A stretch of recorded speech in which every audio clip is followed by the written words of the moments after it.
It is time for another Waiver Wire show. Monday, the 1st of December. First day of summer here in Australia, although it was freezing cold, so I don't know what's going on there. Welcome to Stuff It, a fantasy basketball podcast brought to you, as always, by FanDuel and part of the Old Man Squad Network. Subscribe, go and do that, and give this video a thumbs up. Give all of my video a thumbs up and go and download the audio versions, please. Pretty please. That helps. We're going to talk some waiver wire targets heading into week 7. Now, I haven't done this on the show before, but I just thought before we get into it, we'd run through a bit of the schedule, the details of who's playing how many games this week. And there's a lot of teams playing 4 games. There's actually 22 teams playing 4 times, 6 teams playing 3 games, and 2 teams playing 2 games. Those 2 teams are the Phoenix Suns and the Sacramento Kings. So Sacramento, I mean, we're not targeting anyone there. And with only 2 games, we're targeting them less. The teams that do have 4 games, 22 of them, so there's a lot. The Hawks, the Nets, the Celtics, the Hornets, the Bulls, the Cavaliers, the Mavericks, the Nuggets, the Pistons, the Warriors, and the Rockets, Clippers, Lakers, Heat, Bucks, Knicks, Magic, 76ers, Trailblazers, Raptors, Jazz, and Wizards. So do the math. The 2 teams play 2. The 22 teams that play 4. That leaves us with 6 teams: the Indiana Pacers, the Memphis Grizzlies, the Minnesota Timberwolves, the New Orleans Pelicans, the Oklahoma City Thunder, and the San Antonio Spurs are the teams playing 3 games. Now, my streaming targets are not necessarily based on those, and some of the targets that I'm talking about tonight are actually maybe long-term targets as opposed to just streaming for the week. But let's get into them, shall we? The first player is, drumroll, Jay Huff from the Indiana Pacers. Still not a ton of clarity regarding their center rotation, but Jay Huff certainly has at least one hand on that starting role, priority spot, whatever we want to call it.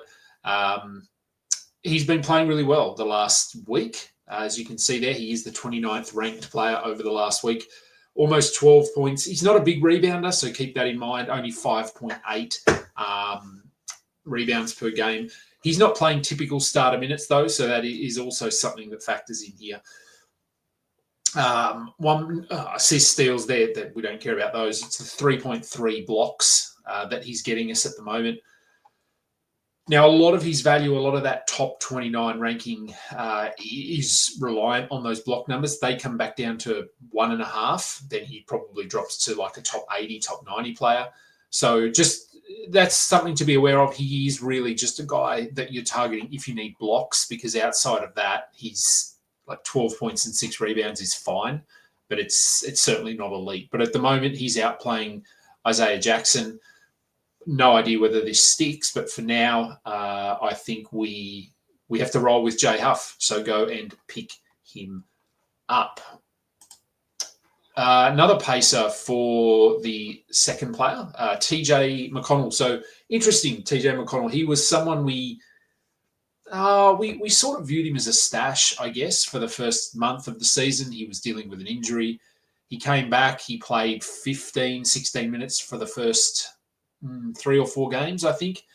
We were of the opinion then that, okay, maybe he's not going to hit that 24, 25-minute threshold, which is what he needs to be fantasy relevant. And then it flipped. The last few games, he has hit that mark, and the numbers have reflected that. He's the 60th ranked player over the last week, 13.5 points. Always shoots efficiently for a guard. Generally over 50%. He's very selective with his shots. He's very good at what he does, and he doesn't shoot a lot of threes. As you can see there, he hasn't hit a 3 in the last week, and that's not why you roster him at all. Serviceable rebounder for someone his size, 3.8 rebounds per game, but the assists and steals are where his value comes from, 6.3 assists and 1.8 steals over the past week. Doesn't turn the ball over either. So that assist to turnover ratio, really, really good. So he's not going to start. He's not going to play more than 24 to 25 minutes. But at the moment, it seems like they're okay running him out there for that amount of time. So you roster him and reevaluate on a week-to-week basis.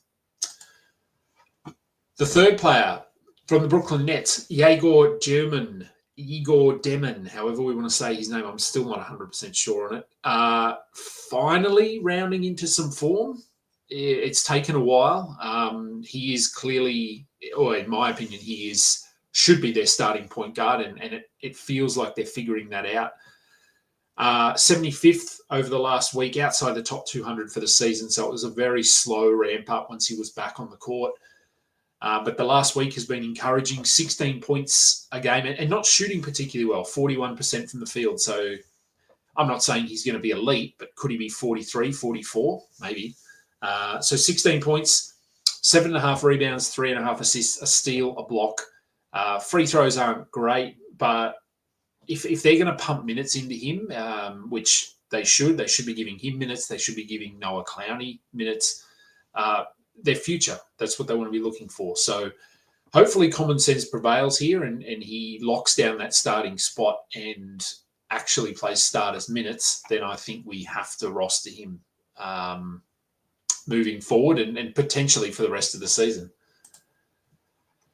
The next player, I'm not sure what to think of this situation. It's Saddiq Bey. He playing for the Pelicans, if you weren't aware, coming off ACL injury, I believe it wasn't. It wasn't an Achilles. I'm pretty sure it was an ACL. He's sort of, despite the fact, Zion's been there. He's missed a couple of games. Derek Queen's been very inconsistent. There's moving pieces. I don't know what his role is long term, but at the moment he's playing really well. 21st ranked player over the last week, just over 20 points a game, 10 rebounds or 10.3 rebounds, 2.8 assists, 1.8 steals, and 3 threes. Shooting, I've typed that wrong, but yeah, he's at over 50% from the field. Free throws are an issue, which is sort of weird. He's not a terrible free throw shooter. This is a situation, I think, where you grab him and you just hope and see. There are no guarantees in New Orleans, it appears. So he could certainly go back to being a drop at some point. Trey Murphy has been out as well, so that has obviously helped. So, yeah, grab him, see what happens. This time next week, he could be well off the radar and just a streamer if you need points. But he's getting rebounds. I think he's got 2 or 3 double-doubles, something like that in the last week. So, yeah, give him a look. All right, before we get into the next player or onto the next player, a reminder that today's episode is brought to you by FanDuel. Head to the website, which is sportsbook.fanduel.com.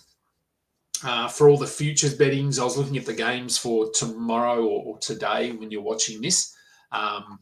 There's a few of them. The Bucks are 9.5-point favourites over the Wizards. I might even take the Wizards there. No, let's go with the Bucks. Yeah, I think Bucks might win that one comfortably.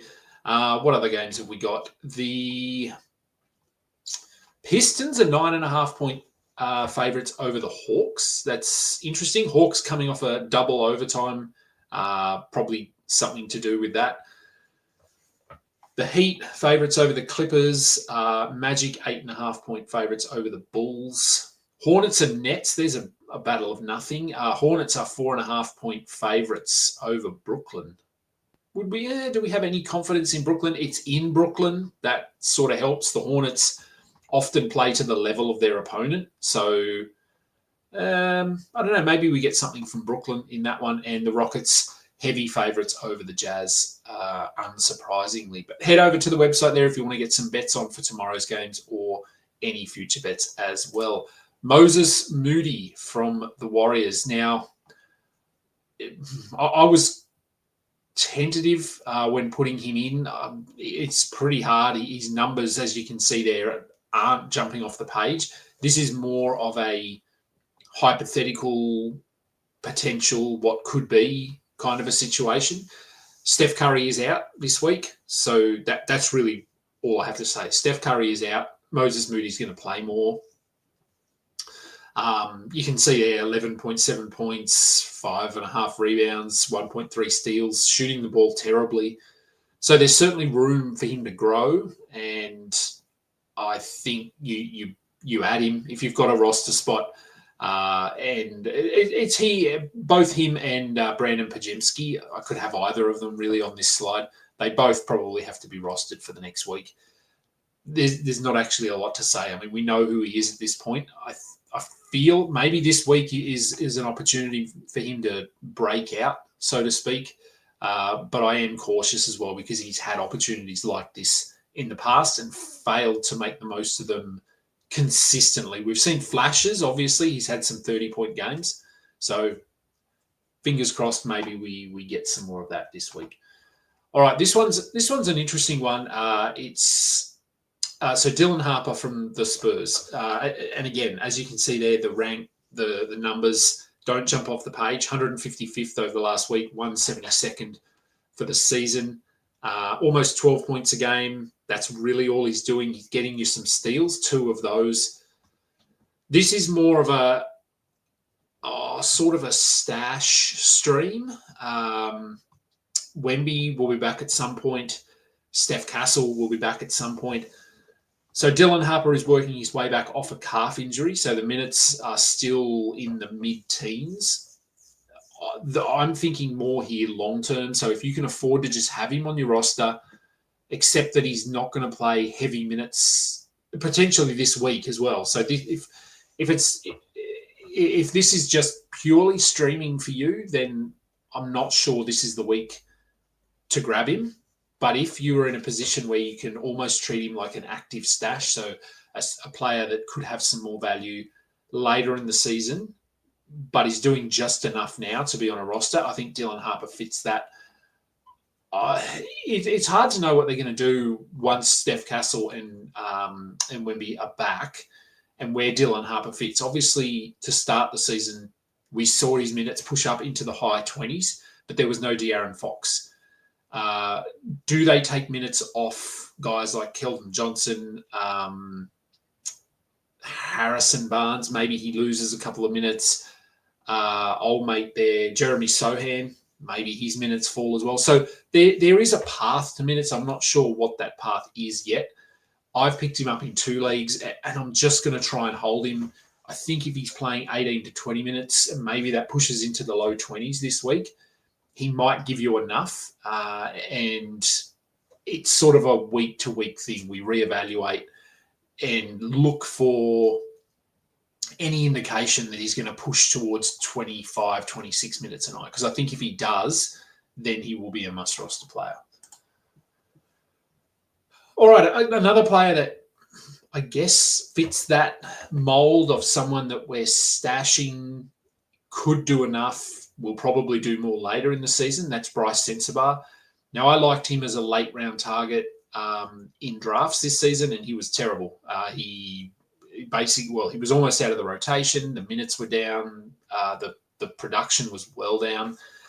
But things have turned around a little bit in the last week. So you can see there he's almost outside the top 250 for the season, just outside the top 100 for the last week, 15.3 points. Doesn't do anything other than score, 1.73s. The 1.3 steals are handy, but don't rely on him for that. It's just points and threes, free throws, and maybe you get a steal. But if the Jazz do start to go a little bit more in his direction, I don't think he's taking minutes off Keontae George or anything like that. And this could certainly go south very quickly. So this is